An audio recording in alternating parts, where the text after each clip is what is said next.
Between 1978 and 1988, 7 women were murdered along the stretch of Interstate 91 between the borders of New Hampshire and Vermont. The killer became known as the Connecticut River Valley Killer. And my next guest is the only known survivor. Today, she's going to share her story, how she created her own closure, and what she's doing to help other cold case survivors. Survivor, thriver, fellow podcaster Jane Boroski. Thanks for being here. Oh, thank you very much for having me and allowing me to share my story with your audience. Well, I'm I'm so so grateful grateful. that you're willing to share it for like the millionth time, and I'm really glad that we're going to talk about, the impacts of trauma and creating your own closure, because I think I'd feel a little weird asking you to share the story again if it didn't have a purpose. Oh, exactly. Uh, you know, my whole, the whole reason for me telling my story is also about sharing my healing. And if I could help that one person with sharing my healing, then I'll tell my story a million times over. Yeah, well, I appreciate that. So it was 1988, and you were 22, 7 months pregnant. At that time, you were separated from your boyfriend, and you were just coming home from the fair. So if we can kick the story off from there, that would be awesome. Yeah, thank you. I was coming home from the Cheshire County Fair in Swansea, New Hampshire. Now, Swansea is a small community. In the 80s, virtually no major crime. And it was really hot that summer, and it was really hot and humid that night. So, headed home, it was a main road. I decided to stop at this store, which was closed, which in the 80s they closed early. But there was a soda machine outside, a soda vending machine outside the store. So I decided to stop and get a soda there. There was a payphone there next to the soda machine, which back in the 80s, payphones were used quite often. So while I was standing there getting a soda, a vehicle came in and pulled right next to me. I was parked right in front of the soda machine. The vehicle was parked on my passenger side of my vehicle. I assumed, using the payphone or even getting a soda the same as I was. And then the next thing I know, he had walked behind my car and tried to grab me out of my car. He wanted me to go with him. And so I fought. I fought quite a bit. I screamed. Uh, I knew in my mind that if I went with him, that I probably wasn't going to survive. So eventually took a knife out and a knife out of his back pocket and, said, maybe this will persuade you to get out of the vehicle.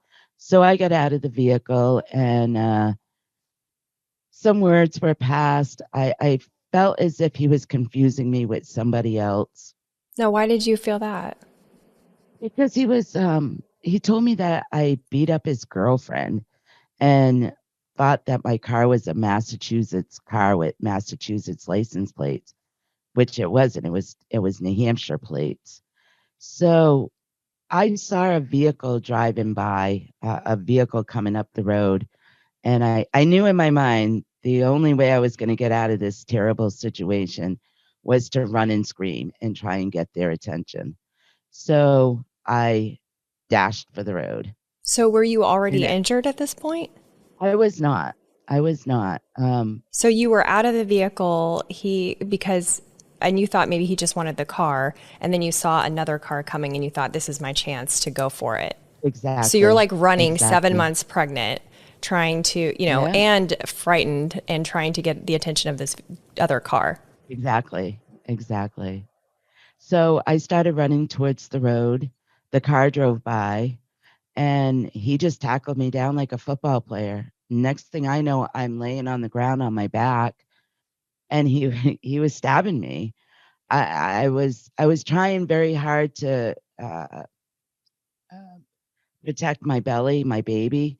So he stabbed me 27 times. Most of my wounds were defensive wounds on my hands. And after he stabbed me, he just got up and walked away and went to his vehicle and drove off. Like, he left me for dead.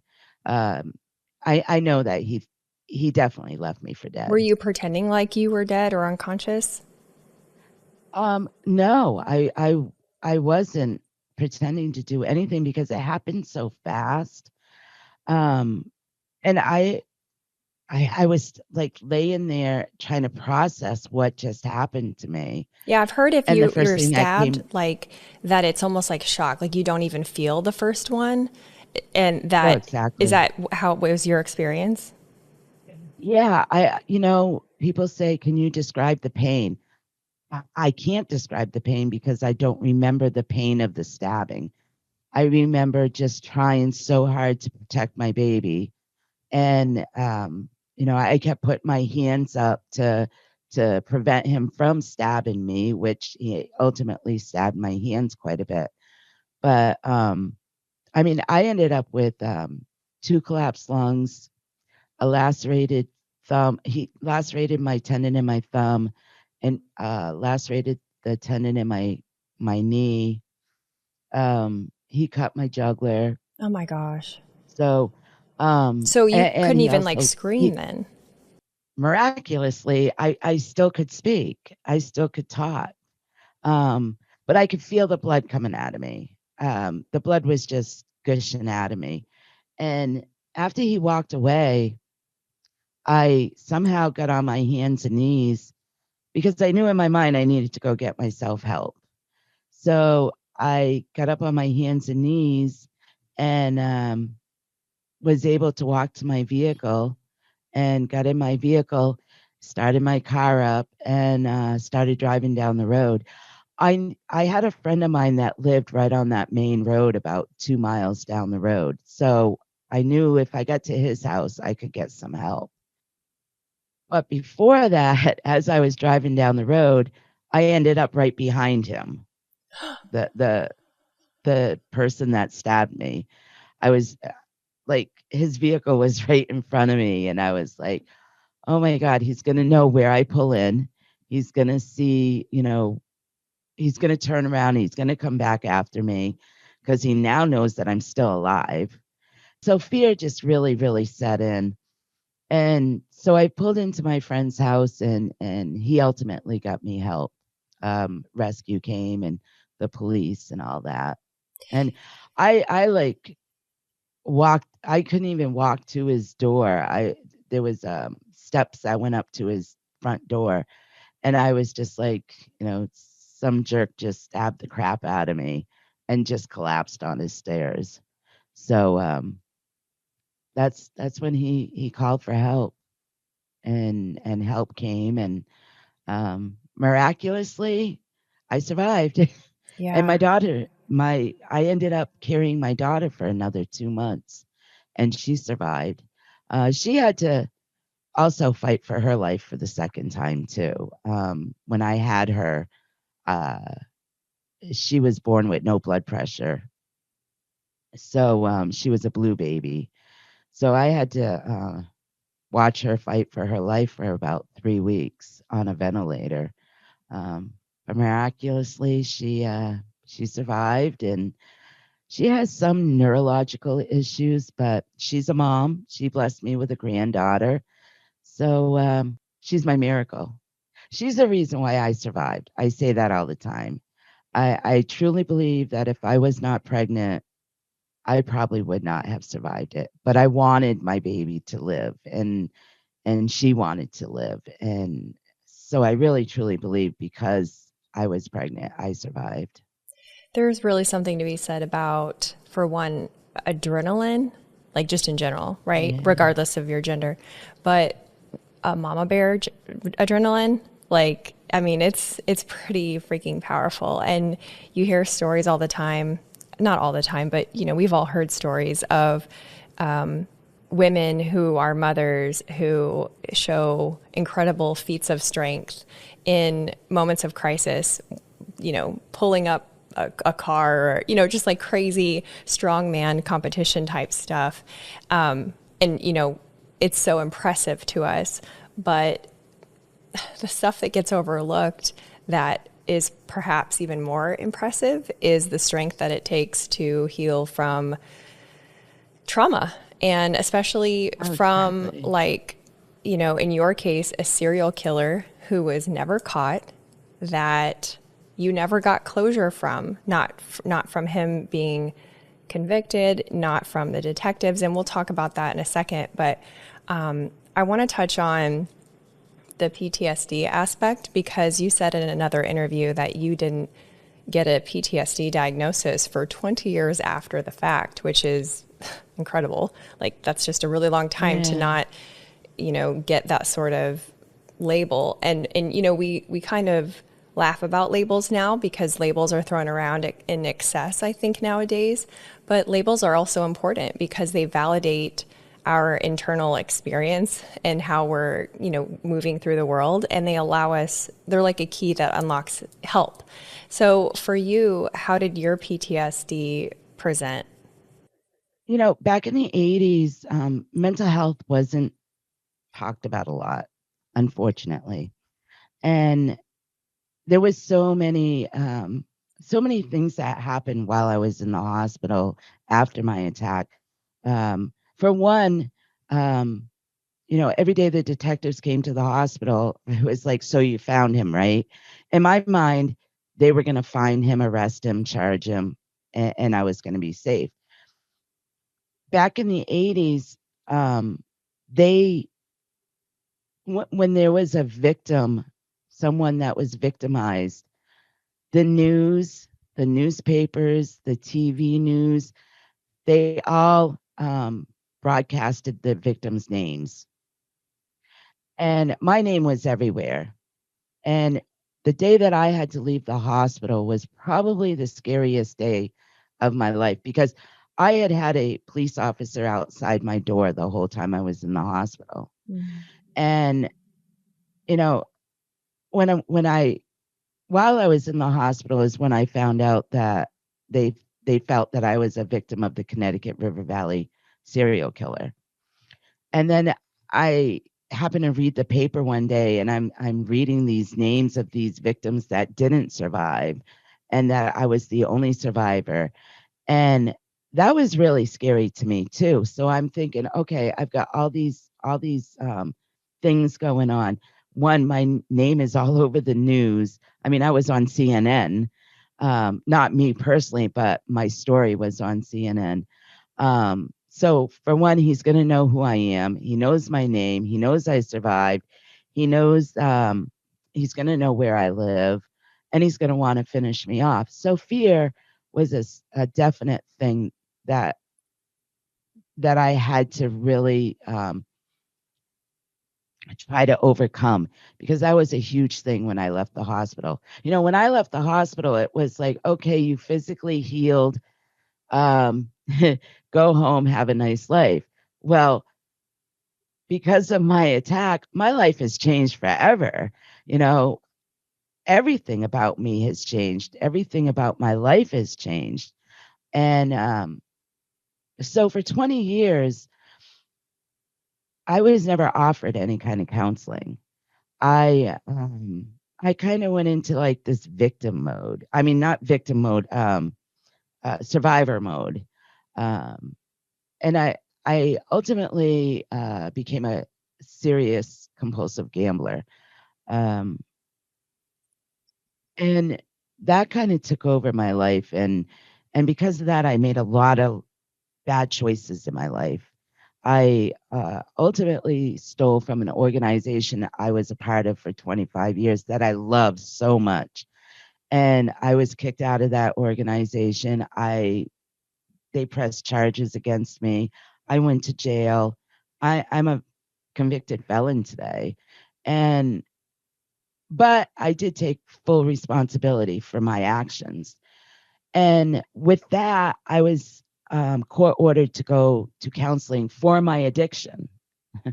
So while I was going to counseling for my addiction, it was like a couple of months after I started the counseling, I had shared with my counselor about my attack. And she was like, oh my God, I'm going to clinically diagnose you with PTSD. And I was like, No, that's for servicemen and women that have been overseas in combat. I don't have PTSD. So she printed up a paper with all the symptoms of PTSD.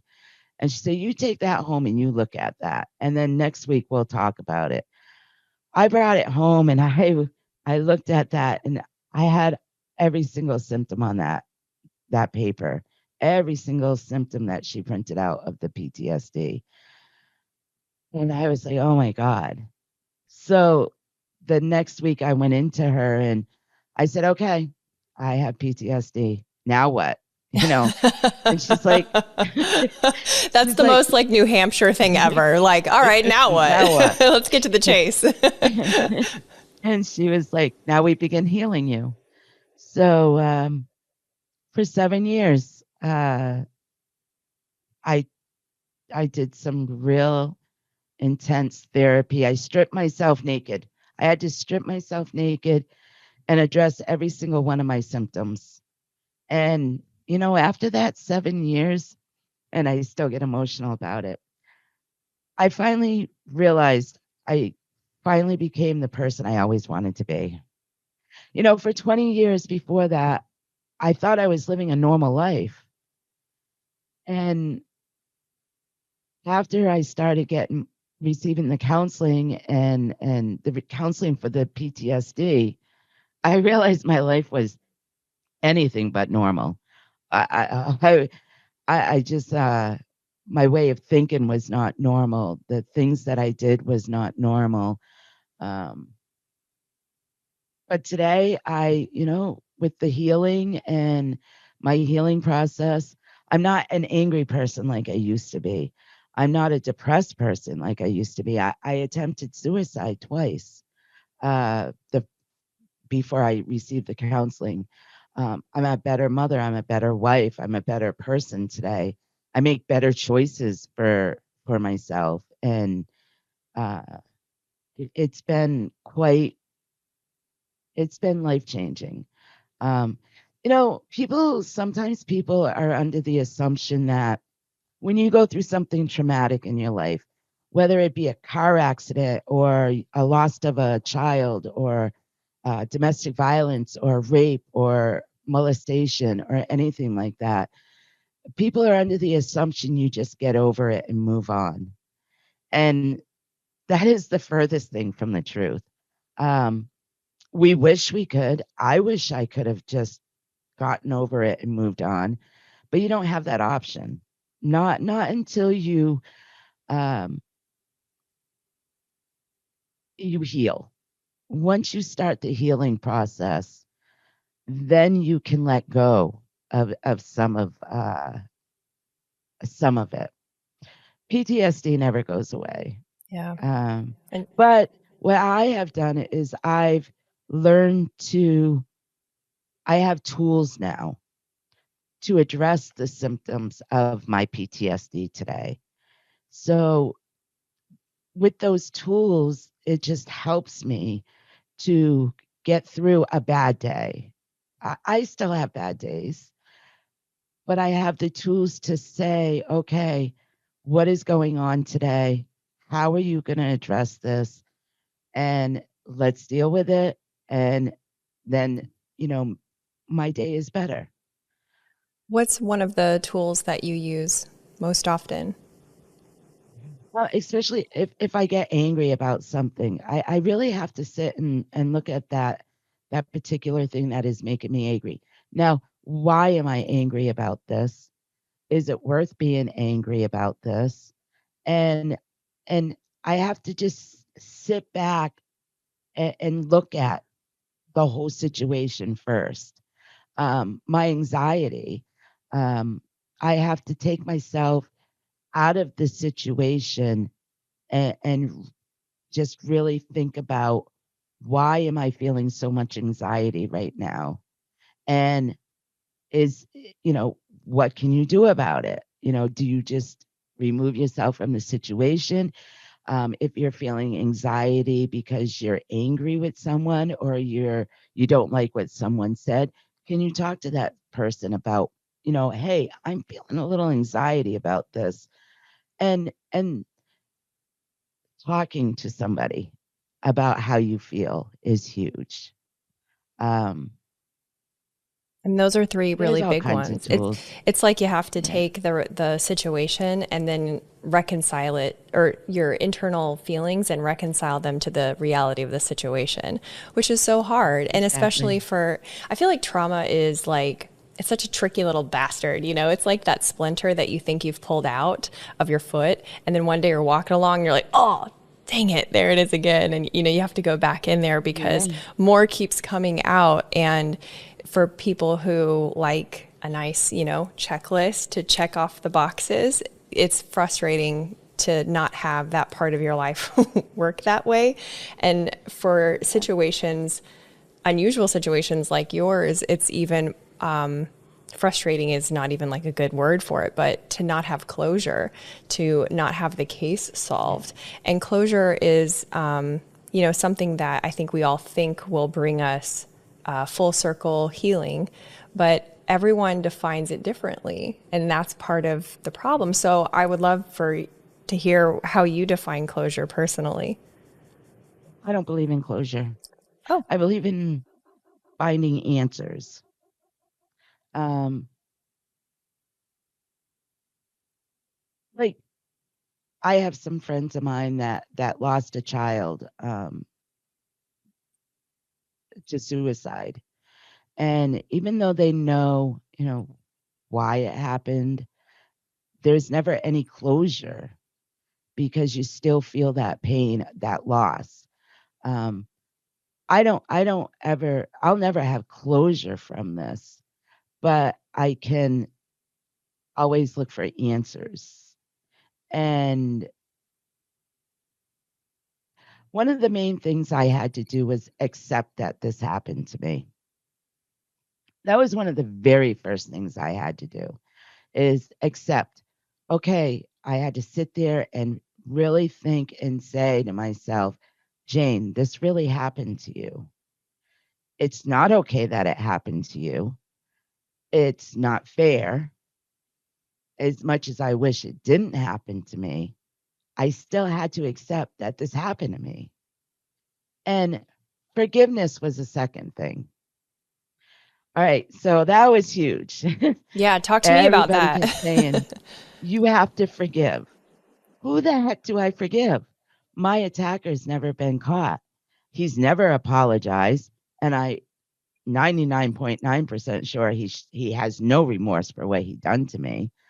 So what do you mean I have to forgive? I just couldn't understand that for years. And then wonderful Oprah Winfrey was on one day. I was watching her show, which was a kind of a coincidence because I didn't always watch her. And I happened to watch her show one day, and uh, there was these two girls on there that had gone through something real traumatic, and she talked about forgiveness. And she had said, you don't have to forgive the person that did this horrible thing to you. But what is the most freeing is forgiving the situation you had no control over. I was like, oh my God, I can do that. I can forgive the situation. I can forgive my attack because I had no control over it. I didn't entice it. I didn't ask for this to happen to me. I had no control over what he did to me that night. So yes, I can forgive this. And that was the most freeing day of my life. It was amazing. It brought me so much peace. And I was able that I was able to say, okay, this is still part of my healing process. And it was amazing. It was an amazing point in my life. I never thought of it that way, which is, I Yeah. mean, I'm surprised. I've never even heard of that because this sort of thing is, I love reading about it and talking about it and listening to podcasts about just all of this stuff. So that's a pretty mind blowing thought, I think, for me and for people listening, because we all want 3 easy steps to healing, right? Like, give us the Yes. formula, Yeah. ABC, we're done. But it doesn't even work that way, and it affects our relationships. It's not just about the past, which I think is the temptation. Additionally, that people are like, well, it's in the past, I just let it go. But the residue of all of that, like you were sharing about your anger and your gambling addiction, and that energy is, was still present and was just showing up in different departments of your life. It shows up in our relationships a lot. And I was Oh, so it does. intrigued that your boyfriend at the time of the attack, who you were separated with at that moment, but is now your husband of 30 plus years.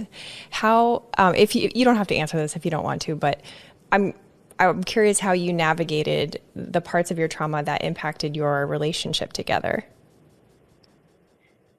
We've been together for 37 years. We just got married about a year and a half ago. Oh, congrats. Um, Thanks. Uh, I I hid so much those first 20 years. I cried a million tears in silence. I cried so many times with no, not in front of anybody, by myself. And I hid my gambling. I hid a lot of things that I felt, my depression. I always put on this happy face and everything's great. And, I've moved on and the attack is behind me and all that.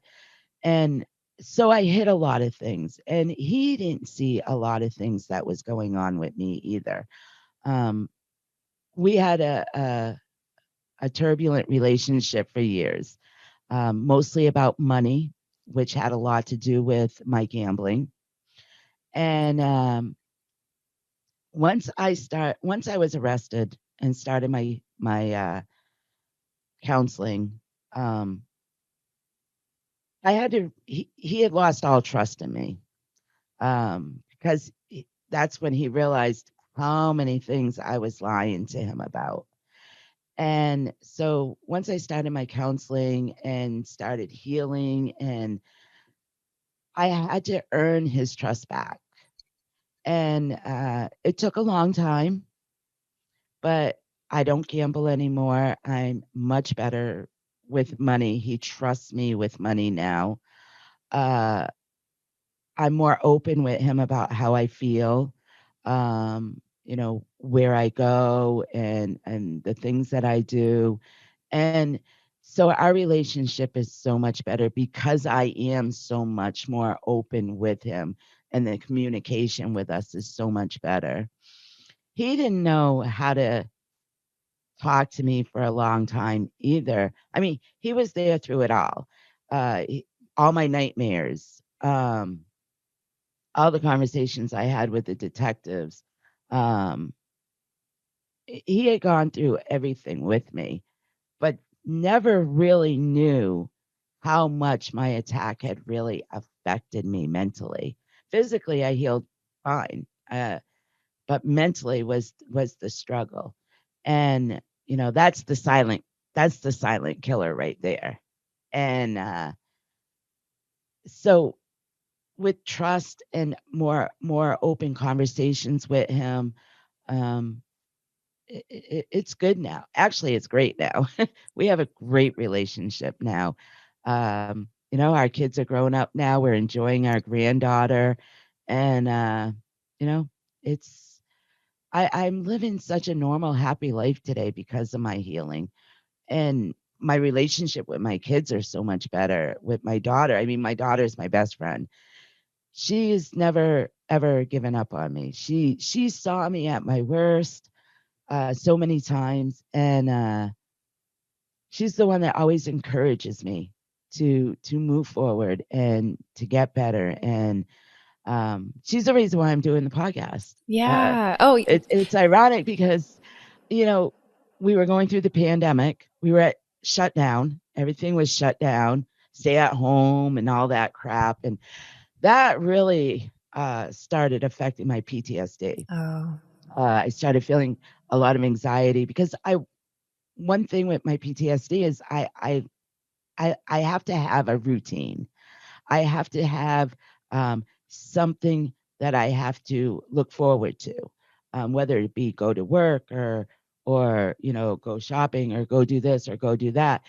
The shutdown affected me big time mentally, and so me and my daughter would try and do different things around the house, quirky things, out in the backyard. We'd set up this big, maze or whatever. And we just tried to change things up at home.